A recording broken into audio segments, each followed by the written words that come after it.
खंड 2 प्रतिलेखन संख्या 49। महोदय, आज पहले से ही महिलाओं को अपने अधीन रखकर पुरुष प्रधान भारतीय समाज ने उसके विकास के द्वार बंद कर रखे हैं।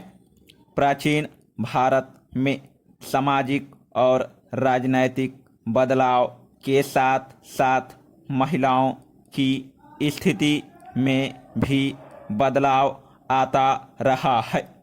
कभी तो यह माना गया कि जहाँ नारी की पूजा होती है वहाँ देवता रमते हैं, तो कभी उसे ताड़ना का पात्र बताया गया। इतिहास के एक बड़े कालखंड में उसे चारदीवारी और पर्दे के अंदर रखा गया। इसके बावजूद जब भी नारी को पर्दे से बाहर आकर दुनिया को देखने व समझने का अवसर दिया, उसने अपनी क्षमता, योग्यता और प्रतिभा का भरपूर प्रदर्शन किया। भारत को स्वतंत्र हुए 5 दशक पूरे होने जा रहे हैं।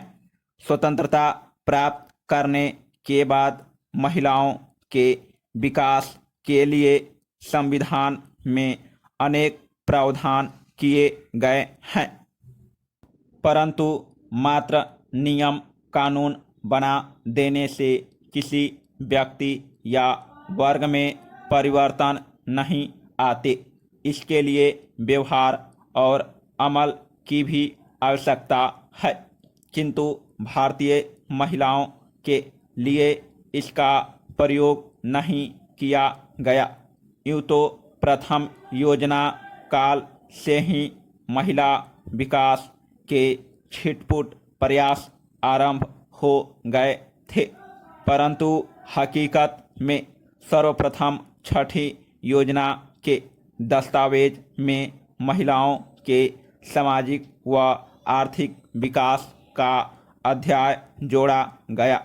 इसके बाद से महिला विकास की योजनाएं निरंतर क्रियाशील रही, फिर भी भारतीय महिलाओं की स्थिति में अपेक्षित परिवर्तन नहीं लाया जा सका है।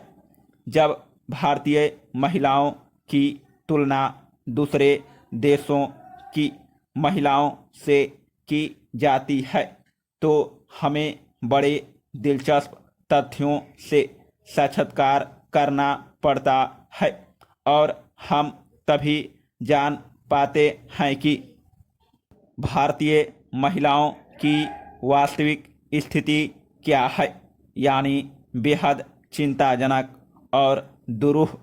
क्योंकि एक अध्ययन से ज्ञात हुआ कि दुनिया के 130 देशों में भारतीय महिलाएं 99वें स्थान पर हैं। शायद इसका कारण है भारतीय महिलाओं के विकास के मार्ग में अनेक बाधाएं, जैसे शिक्षा के अवसर उपलब्ध न होना। इससे उसका स्वाभिमान, उसकी चिंतन शक्ति और उसकी जीवविशा का विकास अवरुद्ध हो गया। इसका प्रमाण है स्वतंत्रता के बाद 48 वर्षों तक कभी शिक्षा में महिलाओं को पुरुषों के बराबर न ला पाना, जबकि दूसरे देशों ने महिलाओं को शिक्षित बनाने में अधिक जोर दिया। हाल ही में नई दिल्ली स्थित भारतीय विश्वविद्यालय संगठन द्वारा प्रकाशित आंकड़े बताते हैं कि हमारे देश की 15 वर्ष से अधिक आयु वाली 34% महिलाएं ही शिक्षा प्राप्त कर सकी है, जबकि इजराइल, स्पेन, इटली व हंगरी की 79 से 94%, श्रीलंका की 85%, चीन की 68%, ईरान की 52% तथा पाकिस्तान की 14% महिलाएं शिक्षित हैं। शिक्षा के इस अधोपतन के अतिरिक्त अल्प आयु में महिलाओं का विवाह भी उनके विकास में एक बड़ी बाधा रही है। वैसे तो भारत में बाल विवाह बहुत पहले से ही प्रचलित रहा है, परंतु अब कानून द्वारा बाल विवाह पर रोक लगा दी गई है। समाप्त।